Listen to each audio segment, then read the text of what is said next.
अरे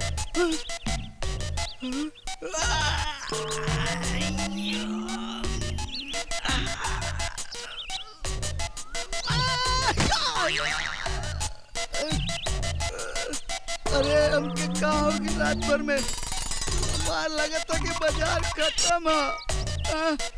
ये हमार नाच में ढीला हो गई, क्या हो गई हमके? अरे तू कैसे खुल के ले रे?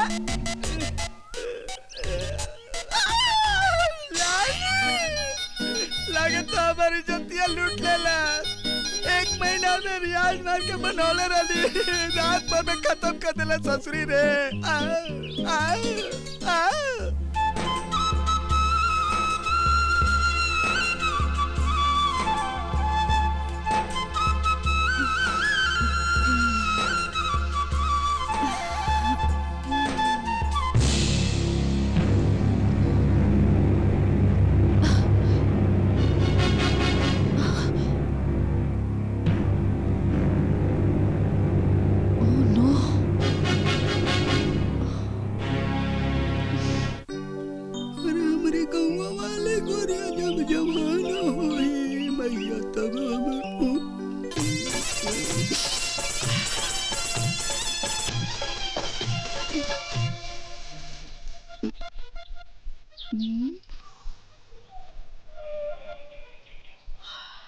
मुरानी तेल की तरह महकत हूँ।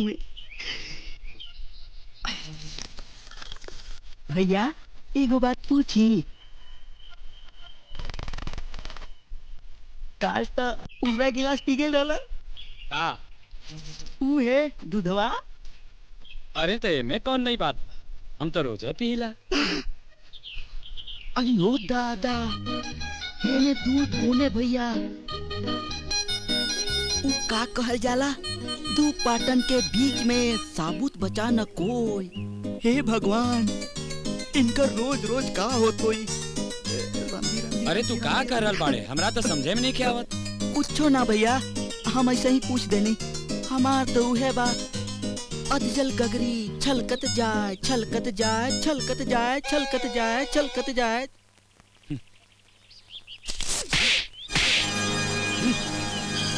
दुनिया के सारा बट कुत्ता होला। का मिलल तोहरा के हमार दूध में कुछ मिला के? का मिलल? 2 पल की खुशी, 2 पल की संतुष्टि, और तोहार ई नीच हरकत से जाहिर हो गई बा कि तू एक बलात्कारी रहला और एक बलात्कारी हवा। अब तोहार ई घर में कोनो जगह नहीं खे। देखा हम कैसे तोरा ई घर से बाहर निकाला तनी।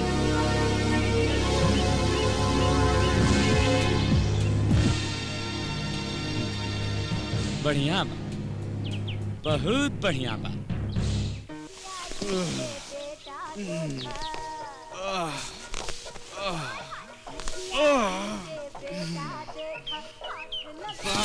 भोले गौरी शंकर। अरे भाड़ में गल गौरी शंकर, इतना देर से हवा भरत है, पता नहीं कहाँ जात है।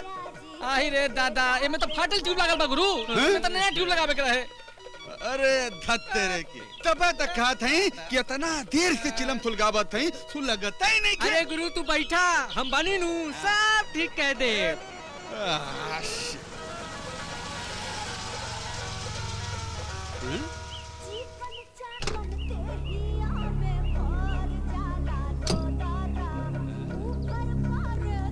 अरे गौरी शंकर, हम तो के कहा ना खोजनी, और तो ये साइकिल की दुकान पे बैठल बाड़ा।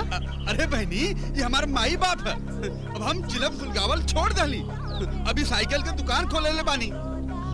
देखा गौरी, तोरा के हमारे को काम करे के पड़ी। काम करे के पड़ी? अरे टेप बंद कर रहे, हमके इम्पोर्टेंट बात करे के बा। का काम करे के पड़ी? गौरी हम जानता नहीं कि तू पैसा खातिर कुछो कर सकेला। हमार घर में एगो आदमी बा जेकर नाम मृत्युंजय हा। किसी वजह से वो हमार पति बा, लेकिन हम ओके देखल भी पसंद ना करेनी। वो बार बार हमार नजर के सामने आवेला और हमार जियल मुश्किल हो जाला। यही से हम ओके आपन नजर से दूर करके चाहते हैं। ओकरा खत्म करे खातिर तोरा जितना रकम चाहिए हम देवे खातिर तैयार बानी। का सोच रहे बाड़ा गौरी? ठीक बा बहनी, ओकर चिलम बुझ जाई। तईला आज से ठीक 1 महीना के अंदर ये काम हो जाए के चाहिए।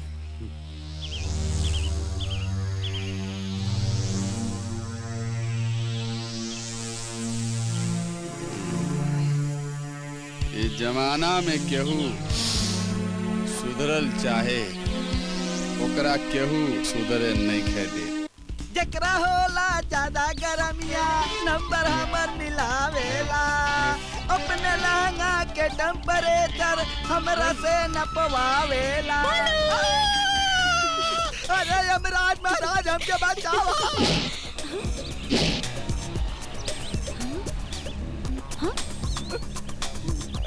तोहरा का हो गइल बबलू? बताई लाली, अरे जब से तू दूध पी के हमारी हालत कैले बाड़ू तब से तोरा से और तोहार प्यार मोहब्बत से हमके बहुत डर लगता हो। अब तो जहाँ जहाँ जाइबा हम उहाँ उहाँ आइब।